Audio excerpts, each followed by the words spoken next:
Up to two, and everybody, welcome to a match review of Newcastle versus Wolves.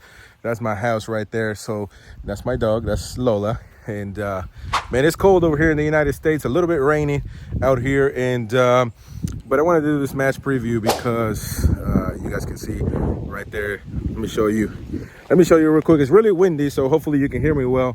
And you can see right there the beans that haven't been picked up yet here on the farm, and on this farm, not my farm, but their farm. And look, what a match, right? What a match for the neutral. Really entertaining. And for Newcastle, man, we had it. We had the win. Unfortunately, Wolves came out in the second half really strong. They have a tremendous amount of players that really did well. Neto, you have this other guy, I think Huang Chan, I think is his name. I can't really pronounce his name correctly, but he played a terrific game. He scored the tie, the equalizer, and we couldn't finish. We couldn't get it done. But at the end of the day, it's a nice point for Newcastle to keep adding on to the Premier League, and I think it was really important, really nice. And at the end of the day, coming from a loss in the Champions League, I know that we wanted a win. We wanted the 3 points.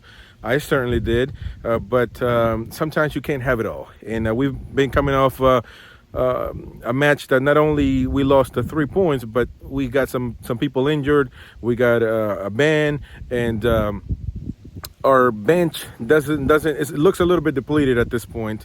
And in this match, we started, in my opinion, doing well. We were attacking. We had the ball. Wolves gave us all the possession of the ball. We really had it, and in certain plays we didn't finish well. But at the end of the day, there's a lot of positives that come from this game, and that we moved on, in my opinion, mentally. And to me, that was key. That we needed to do is move on from a tough loss at Borussia Dortmund. I think that we didn't linger. Nothing from that match lingered into this one. And at the end of the day, we played against a tough crowd at Wolves and against a tough team that's really well managed. I know, they're 12th in the league right now.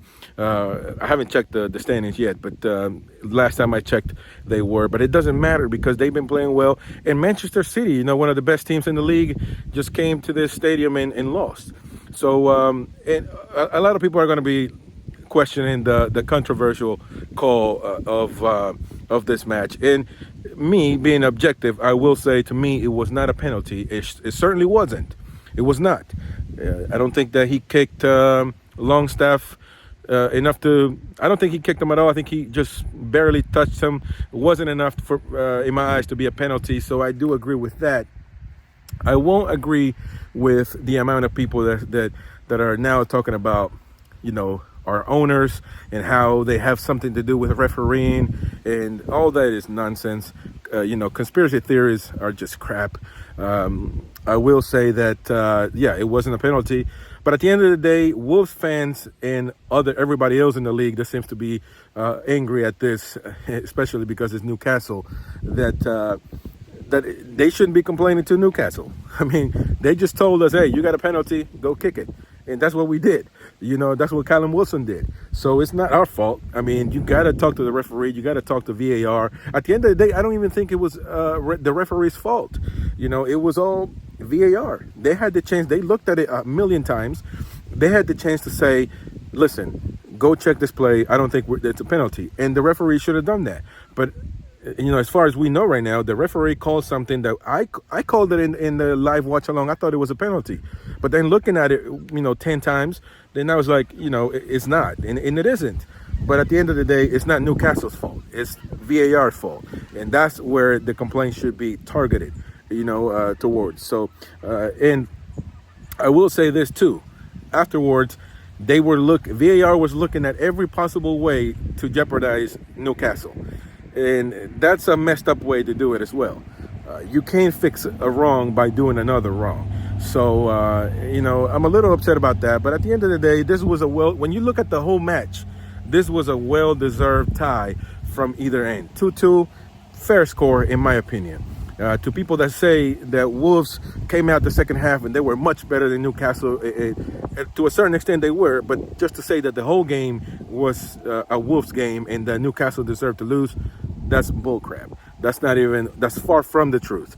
The Wolves came out because they needed to get the tie, the equalizer. After they got the equalizer, they held back, and it became a Newcastle match in a sense. So you guys let me know what you think about in the comment section about this match. To me, it was a fair draw, and let's move on to the next one. By the way, we'll be live doing the watch along between Newcastle and Manchester United, but also keep an eye on the preview and all that stuff, you know, that's coming out. So please consider subscribing, hit the like, let us keep growing. Let us keep growing this this Newcastle channel. My name is Chris. We'll see each other on the next video. Thank you to everybody that's been chatting on the live streams as well. I appreciate all of you. And by the way, if you are a Newcastle fan, you can join our group chat in the link below. You can just join it. It's a WhatsApp group where all the Magpies get together and talk about all things the greatest club in the world, Newcastle United. Let's go.